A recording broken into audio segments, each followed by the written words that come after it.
오늘은 성경에 대해서 이야기해 보겠습니다. 성경은 총 66권으로 이루어져 있습니다. 창세기부터 말라기까지를 구약, 옛 계약으로 불리고 마태복음부터 요한계시록까지 신약, 새로운 계약이라고 불립니다. 구약은 하나님과 이스라엘 백성 사이에 올드한 계약, 올드한 약속. 신약은 이스라엘의 범주를 넘어서서 이방인에 속하는, 예를 들어 대한민국 사람도 성경을 기준으로 보면 이방인이죠. 새로운 약속, 이스라엘의 범주를 뛰어넘어 유다와 예루살렘과 사마리아와 땅끝까지, 이 땅끝에 속하는 수많은 나라들을 포함한 하나님과 성도 간의 약속으로 나누어 볼 수 있습니다. 구약시대에는 피 흘림이 있는 제사를 지냈습니다. 이때는 짐승 제사를 지냈어요.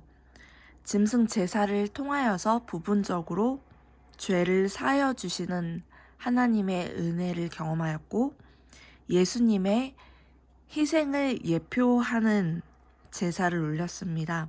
간혹 성경에서 나오는 사람들 중에 예수님을 예표한다라는 표현이 있는데, 제가 성경을 읽으면서 느꼈던 바로는 사람의 죽음이 거룩하신 하나님을 예표할 수 있는가라는 측면으로 생각해 봤을 때는 어떠한 사람의 죽음도 예수님의 죽음을 예표할 수는 없습니다. 왜냐하면 인간의 죽음은 죄인의 죽음이고, 예수님의 죽음은 흠도 없고 죄가 하나도 없으신 신성을 가지신 분의 희생입니다.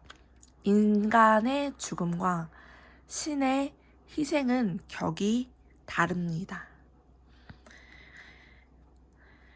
짐승 제사를 통해 하나님께 감사를 올립니다. 이때 당시에는 제사뿐만 아니라 율법을 지키는 것이 굉장히 중요했습니다. 왜냐하면 율법을 지키면 본전이고, 율법을 못 지키면 죄에 이르는 죽음의 형벌이기 때문입니다. 그런데 인간은 본성이 죄인입니다. 가만히 놔두면, 아무것도 가르쳐주지 않고 알려주지 않으면 자연스럽게 죄를 범하는 존재가 바로 사람입니다. 그리고 인간이 죄를 지을 때마다 사단은 하나님께 참소를 합니다. 저 인간이 이렇게 죄를 지었다고 따박따박 하나님께 말씀을 올립니다. 그러면 인간은 그로 인하여서 죽음의 형벌을 받게 됩니다. 인간의 죄를 사하여 주시기 위해서 짐승 제사로 피를 흘리는 대제사장의 제사로 일부 죄들이 대속되지만, 어쨌든 불완전하다라는 것을 하나님과 이스라엘 백성 사이의 관계에서 체험을 했습니다. 이 당시 이스라엘 백성은 하나님께 선택받은 민족입니다. 아브라함으로부터 선택받은 이 민족은 하나님과의 올드한 계약을 통하여서 1000년 이상에 걸리는 기간들을 하나님과 관계를 맺고 살아오면서 보니 이 불완전성, 인간의 율법을 지키지 못하는 불완전성을 깨닫고 신약으로 넘어가게 됩니다. 그리고 이 새로운 약속에서는 이스라엘 백성뿐만 아니라 온 인류가 포함된 약속을 하게 됩니다. 바로 예수님께서는 삶으로 모범을 보이셨습니다. 사랑과 섬김과 귀신을 내어 쫓는 축사, 그리고 기도를 하는 등 예수님의 살아계셨을 때 한 모든 구절은 그냥 예수님의 일부의 삶이 아니라 우리가 어떻게 살아야 하는지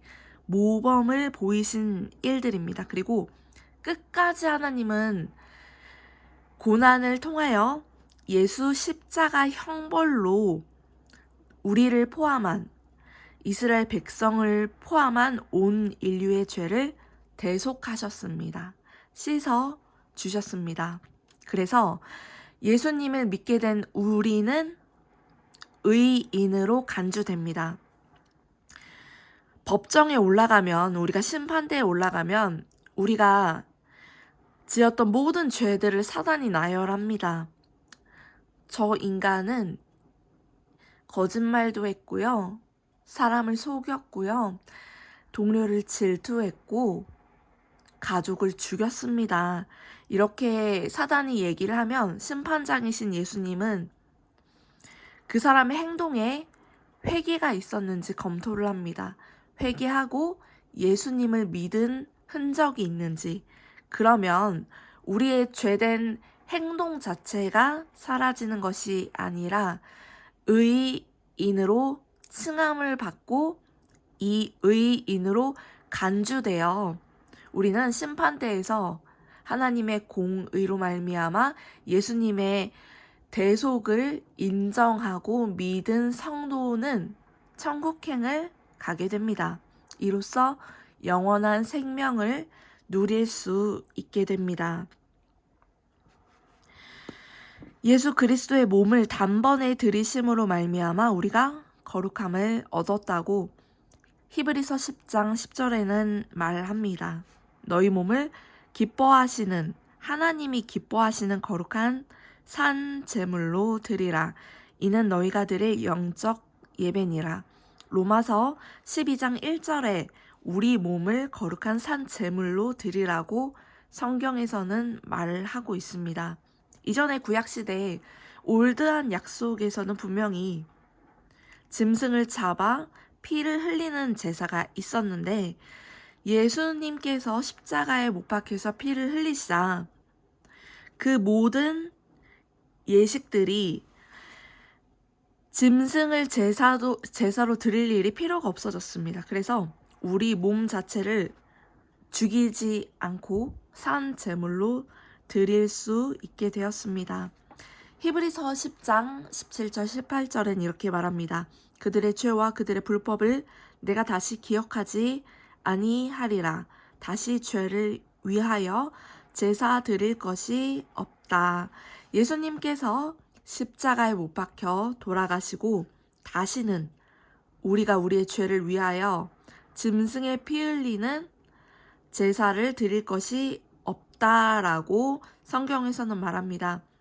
예수님이 살아계신 당시에도 실제로 짐승 제사는 진행이 되었습니다. 그런데 AD 70년경 로마로부터 예루살렘 성전이 파괴되고 성전 짐승 예배는 이스라엘 민족에게서도 실제적으로 폐하여졌습니다. 이스라엘 백성과 올드하게 맺어졌던 약속들은 이제 과거의 전통을 넘어 구습으로 간주되는 세상이 되었습니다. 언제부터요? 예수님이 십자가에서 못을 박아 피를 흘리고 돌아가시고 부활을 경험하신 때까지 말입니다. 그리고 예수님께서 말씀하셨습니다. 하늘로 올라간 뒤에 더 좋은 것, 성령님 보혜사를 너희에게 보내주겠다라고 말씀하셨습니다. 그래서 버전이 업데이트된 성령의 임재를 성도들이 경험하게 되었습니다. 이로써 하나님, 예수님, 성령님의 삼위일체로 동등한 격위를 가지심을 모든 성도들이 믿게 되었습니다. 그런데 이러한 성령님은 구약시대에도 종종 등장했었습니다. 구약시대에서 등장했던 성령님은 성령님의 영감으로 브살렐은 성막을 만들게 되었다라고 합니다. 예수님의 부활 이후, 하늘로 승천하신 이후 성령님이 제자들에게 오순절 마가 다락방 사건을 통하여 임하셨습니다. 이 성령님은 죄의 심판에 대해 세상을 책망하시며 장래의 일을 알게도 하십니다. 그리고 예수 그리스도의 증인된 삶을 살게 하십니다. 그리고 죄를 지은 것들을 떠올리게 하시고 회개할 수 있게 인도하십니다. 보혜사의 역할을 하십니다. 위로자이자 조언자의 역할을 하시는 성령께서는 우리 몸 안에, 성도의 몸 안에 내주하시고 육체 가운데 내주하셔서 성령의 열매 맺는 삶을 살 수 있게 인도하십니다. 사랑, 희락, 화평, 인내, 자비, 양선, 충성, 온유, 절제와 같은 하나님의 사랑은 성령님의 내주하심으로 얻어지게 된 산물입니다. 누가복음 11장 13절에서는 이렇게 말씀하십니다. 너희가 악할지라도 좋은 것을 자식에게 줄 줄을 알거든 하물며 너희 하늘 아버지께서 구하는 자에게 성령을 주시지 않겠느냐 하시니라. 우리는 성령을 구해야 합니다. 그리고 이미 성령을 받았다면 그것에서 그치지 않고 성령 충만을 달라고 기도해야 할 것입니다. 아직까지 성령을 달라고 기도해 보지 않으신 분 있으시면 간절히 주님을 묵상하며 예수 그리스도를 묵상하며 소리내어 기도해 보시기 바랍니다. 성령님 임재하여 주십시오. 성령님 내 몸 안에 내주하여 주십시오.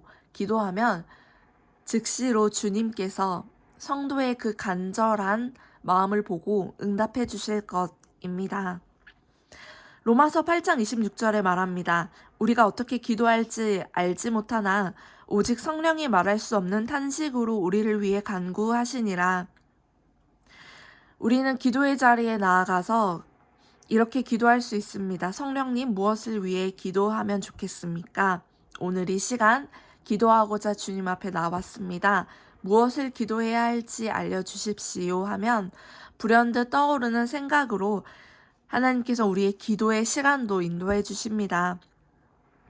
성령님은 우리의 죄를 깨닫게 하십니다.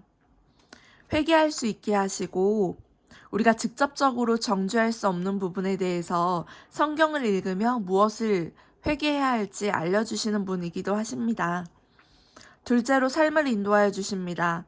우리는 학교에 들어가거나 직장에 들어가거나 사업을 할 때, 누군가를 만날 때, 그리고 이별을 선택할 때, 결혼을 선택할 때, 어떠한 삶의 구간에 있어서든지 선택을 하기 전에 삶을 인도하여 주시는 성령님을 경험할 수 있습니다. 그리고 영이 자라게 하시는 분이 바로 성령님이십니다. 성장과 성숙을 거듭 반복하며 평생을 살 수 있도록 영이 자라게 하십니다. 그리고 복음을 전하게 하시는 분도 바로 성령님이십니다. 그러면 우리는 이러한 성령님의 인도하심을 따라 영이 자라고 성장하고 성숙을 경험하기 위하여 말씀을 읽을 수 있습니다. 성경 66권을 읽는 것은 덮어두고 지나가거나 가정에 위탁해야 할 일이 아니라 성도의 신앙 성장을 위해서 교회가 책임지고 해야 할 우선적인 일의 범주에 속합니다. 우리 교회는 공식적으로 성경 모든 구절을 66권을 통독하는지 한번 돌이켜봅시다. 그냥 숙제로 읽게 하는 성경 통독반 말입니다. 우리는 하고 싶은 일과 해야 할 일을 구분해야 할 것입니다. 그저 사람을 모기 위해서 이벤트성으로 하는 행사들 말고 성경 본문 66권을 모두 읽어주는, 가르쳐주는, 어린 양들에게 꼴을 먹여주는 시간이 있는지, 모든 본문을 한 구절 한 구절 찬찬히 읽는 시간이 있는지 모든 교회와 온 성도는 돌이켜 보아야 할 것입니다. 이 말씀을 읽는 것은 짐승의 제사가 폐하여지고 예수님이 모범을 보이시며 성령의 열매를 맺는 삶을 살기 위해 꼭 필요한 우선순위 과업이 될 것입니다.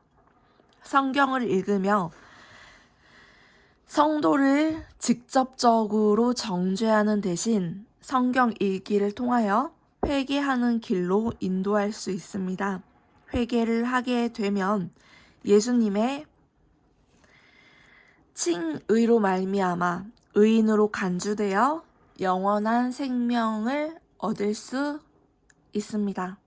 우리는 이렇게 죽음의 길에서 영원의 길로 나아갈 수 있습니다. 그리고 이 차선 변경은 때가 있습니다. 2021년 마지막 세대 라스트 제너레이션이 시작되었고 4년이 흘렀습니다. 되도록이면 빨리 죽음의 길에서 영원 길로 노선을 변경하시기를 권합니다.